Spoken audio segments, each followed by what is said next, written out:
ทักทายสบายดีพ่อแม่พี่น้องตอนแดงๆตอนเย็นๆอยู่ที่บ้านลงอาจคือเก่าพ่อแม่พี่น้องหลังจากที่พาเพิ่นพาไปนวดเนาะเป็นมื้อที่3แล้วพ่อแม่พี่น้องเฮาก็สิไปเพิ่นเนาะพ่อแม่พี่น้องไปสบายดีลุงอาจสบายดีเลยปิดประตูกึบพ่อแม่พี่น้องฮอดเฮือนฮอดซานโดยสวัสดีภาพเช่นเก่าเช่นเคยเมื่อกี้กับภาพเพิ่นมาแหละตอนไปบริถ่าย ก็เลยถ่ายตอนมาหอดเทือนไปพี่น้องพอดีซื้อยาวิตามินให้เพิ่น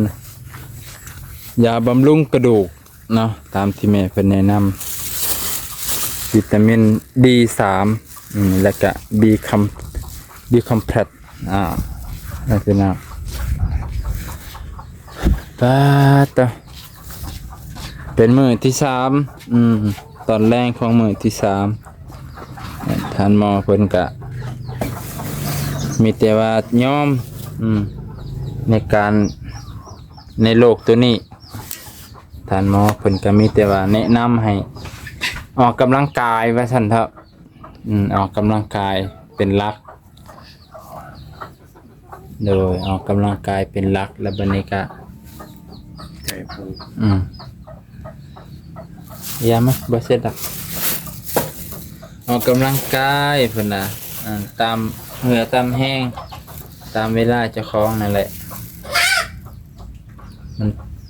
เพิ่นก็ยอมโรคตัวนี้เพิ่นว่าพี่น้องคันอัมพฤกษ์อัมพาตน่ะเพิ่นน่ะพอแก้ไขได้เพราะว่าอยู่ในหันก็มีผู้อัมพฤกษ์อัมพฤกษ์ซีกซ้ายเพิ่นก็รักษาอยู่หันอยู่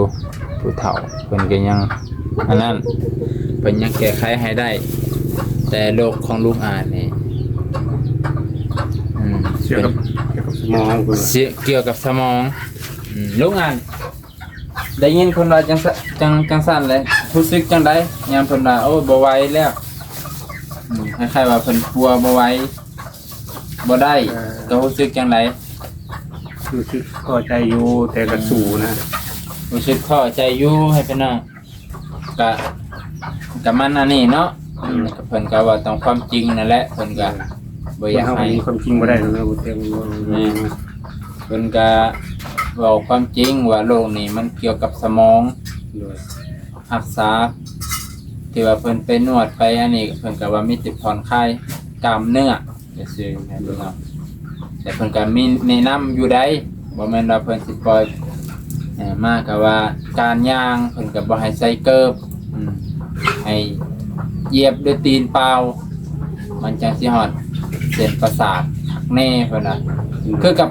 ว่าง่ายๆก็คือกับการย่างจงกรมนั่นแหละของพระภิกษุสงฆ์ที่เป็นย่างจงกรมกำหนดขัวซ้ายเพิ่นก็เลยเพราะว่าอยากให้มันฮอดเส้นประสาทนะคันเฮาใส่เกิดแล้วมันนุ่มมันมีแนวห้องตีนเฮาไว้สั่นและเพิ่นก็แนะนำแล้วฮะกับมีแต่เพิ่นว่ายอมเพิ่นน่ะว่าเพิ่นก็มีคนมาป่วนน้ำเพิ่นน่ะ 4-5 คนแล้วเพิ่นว่าสินะคันว่าง่ายๆไปก็เสียเวลานะ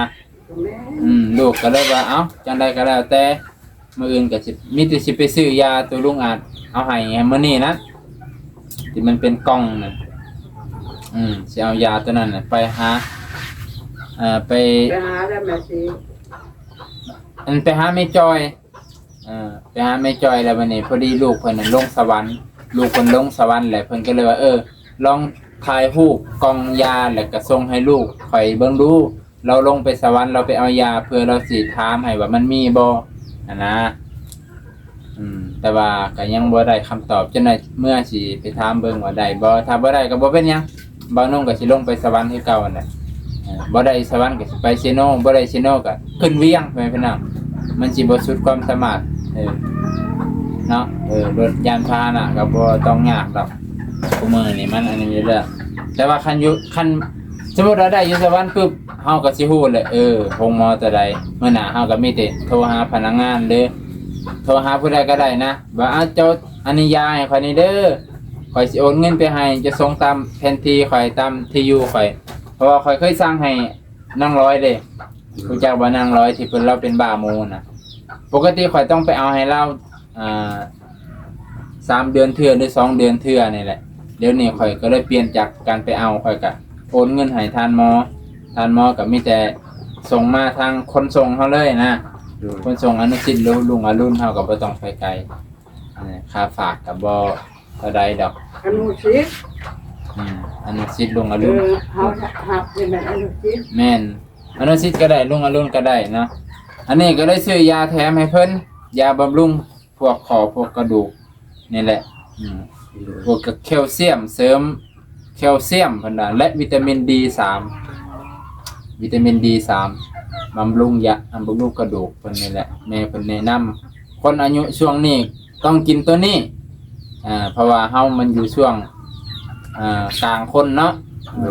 กลางกายกลางคนว่าซั่นเถอะมันก็เลยต้องกินตัวนี้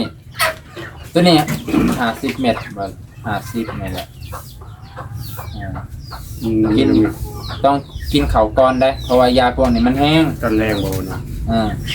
ตอนแรงอย่างเดียวบ่เนาะตอนแรกอย่างเดียวนี่แหละคือตอนเช้าบ่แม่เพิ่นบอกอยู่กินตอนแรงเพราะว่ายังมันก่อนนอนพอยาพวกนี้มันออกฤทธิ์เด้มันออกฤทธิ์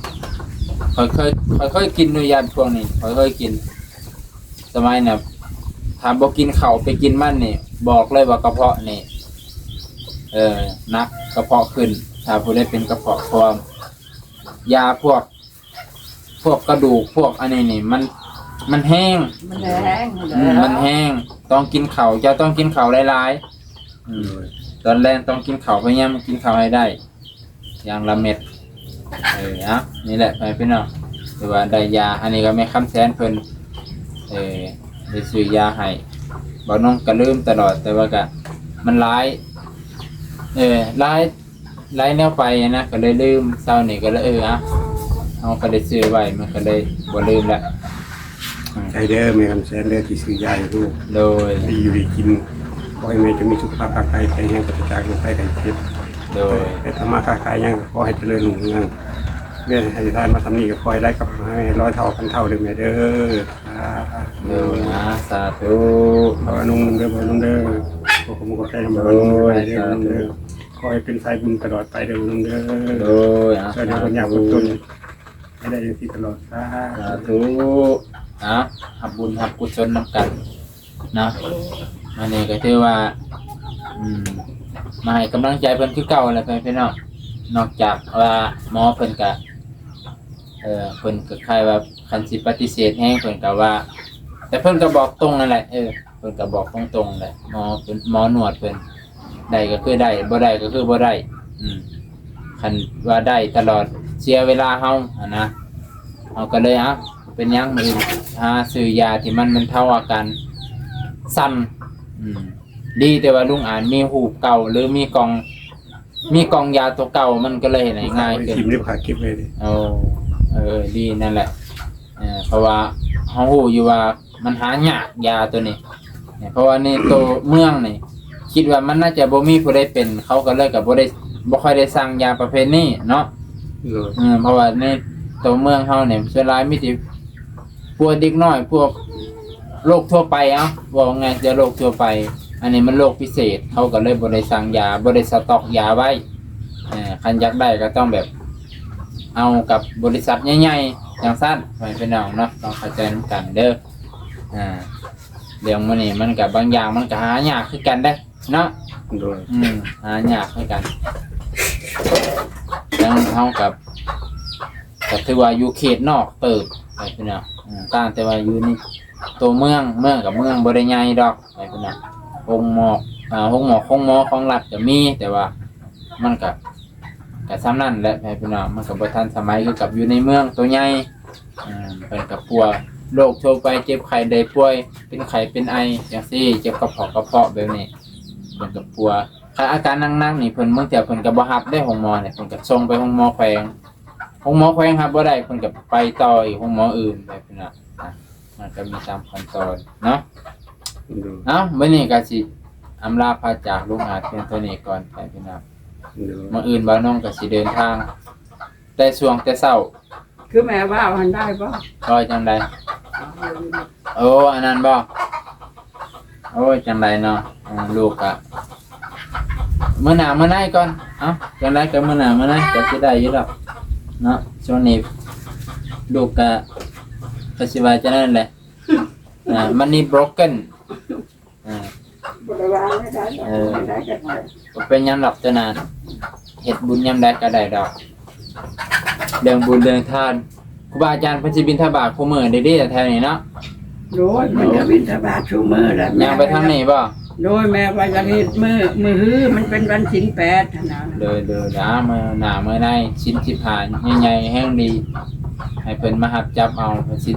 15บ่ได้โอกาส ศีล16 ชิ้น15ค่ำ14ค่ำจังว่ากันเนาะเอาไปพี่น้องจบเพียงเท่านี้ก่อนมื้อนี้ขอขอบใจที่รับชมเป็นกำลังใจเด้อพี่น้องและกำลังใจลุงอาจและให้กำลังใจบ่าวนงเบิดทุกคนอยู่ดีมีแรงสุขภาพแข็งแรงร่ำรวยทุกคนเด้อสาธุพักผ่อนกันแหละ